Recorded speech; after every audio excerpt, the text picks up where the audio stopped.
Guys, Valentine's Day is coming up and it's time to elevate your romantic side. Don't worry, Uncle Chael is here to help. Go check out underluckystars.com. They make beautiful star maps showing the unique alignment of the stars during a place and time chosen by you. Birthday, engagement, wedding, a first kiss. It's an incredible gift to signify an important moment in your life. All you need to do is enter the time and location of your special moment, and you'll receive a beautiful archival print on museum quality thick matte art paper showing the exact constellation of the stars that were above you during that special moment in time. These maps are gorgeous, and this special gift will last for generations. Under Lucky Stars is the original star map maker, and their proprietary star mapping method is verified by NASA astrophysicists to ensure their accuracy. Visit underluckystars.com/Chael. That'll get you a 10% discount with code Chael, or just click on the link below. Sean Strickland, Jack Hermansson, where do you want to begin? Because this thing went in a few different directions. First off, this was probably the worst performance I've seen from either one of those guys. I don't like to talk like that, but they did. Jack spoke like that. Sean spoke like that. So now it's fair game. So let's hold that thought. We're going to come back to that in a minute. You then had a built-in narrative overlaying this entire thing about the judging. It was split decision. One judge had that for Jack the entire fight. Two had it for Sean. Off you go. You then have what we are banging the drum on, that this was the #1 contenders fight. Now, we're a little bit alone on that. People are looking, including some of you, are leaving me comments, Brunson, Cannonier. Don't disagree with you. I do not disagree with you. It's just a lot of times you will have two matches and the best performance goes. Dana stated that officially one time. Do you guys remember this? We were in California. Jon Jones was the champion. Machida was fighting Ryan Bader, and Shogun was fighting Brandon Vera. And Dana goes, all right, they're both going to fight tonight. 4 athletes, whoever looks the best becomes #1 contender. Do you guys remember that? Dana's never done that. I loved it. I thought that was awesome. It put pressure on everybody. We knew what we were getting. I loved it. Dana hasn't been in that exact same situation, though. He's had several fights coming up back-to-back weeks, not on the same card. So, by example, if you're looking at Brunson and Cannonier, which has not officially been said to be a #1 contenders match, I get why it would. I get the rankings. I'm not giving them a hard time. Great fight. I'm just arguing that there's another great fight that happens to be a little higher up on the card, known as a main event on a little network known as ESPN. Don't act back to me if you don't agree with me, but don't act back to me like Strickland versus Hermansson doesn't also matter. It is not just the higher ranked guys. There are 2 categories of rankings. There's the top 10, and then there's the top 5. They're 2 separate groups.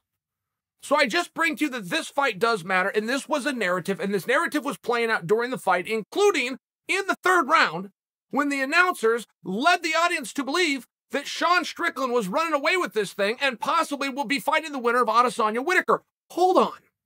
I got to stop you right there. I feel if that narrative were not released to the audience by the announce team, we would not have as much of an argument going on about the judging. That was a close fight. I think they both underperformed. I have never seen Sean Strickland move laterally and backwards as much as he did that night. I just haven't seen that from Sean. He plants it. He gets in the puck. Boom, boom, boom. He's coming forward. He just didn't do that. That's all right, but he didn't do that. The same thing for Jack. One reason that Jack had such a hard time taking Sean down, Sean was going backwards. If you're wrestling somebody, you need him coming at you. So it stopped Sean from having some of the great strikes that we've seen. It also stopped Jack from getting to the ground. Whatever. It was fine and it was fair game, but I'm bringing to you guys, that was a close fight. You tell me who won round 1. Well, let's just take this thing one thing at a time. You tell me who won round 1. I thought Sean won it. And if you said Chael, I'll bet you $100. I would have taken the bet. If you would have said Chael, I say Sean won it. You said Chael, I'll bet you $500. I'm out. Too rich for my blood. I wasn't sure he won. Do you get my point on that? Round 1 was close. I had it for Sean, but I would not have cried foul ball if it went for Hermansson. And one of the judges had it for Hermansson. I'm only bringing to you just in the first 5 minutes. That was a close fight. And if you listened to it and didn't watch it right back in the old day where you couldn't watch fights, You had to hear him on something called a transistor radio. If you would have heard that on transistor radio, you thought it was a blowout. I'm telling you guys, it wasn't.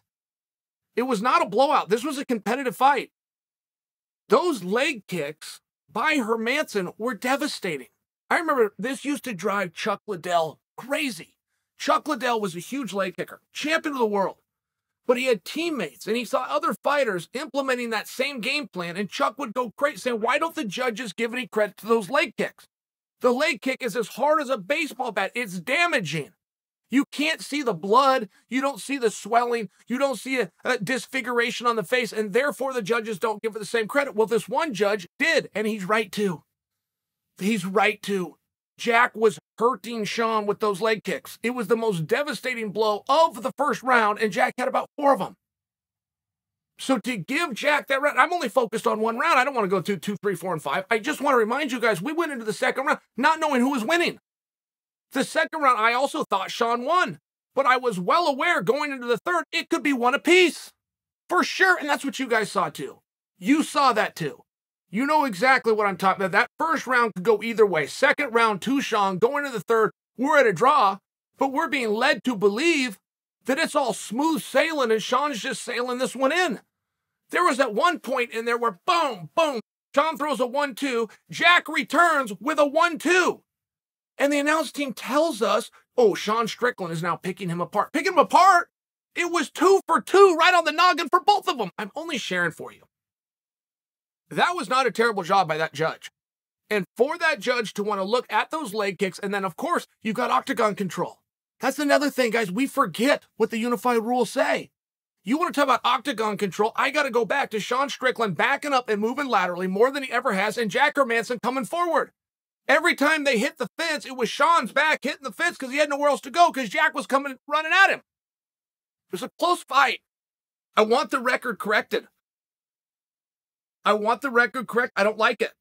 I love to be hard on judges. I love to be hard on everybody. And we're all in it together. And we're throwing mud one day and we're wiping mud off our face the other. It's what we do. It's the community. It's how we have fun.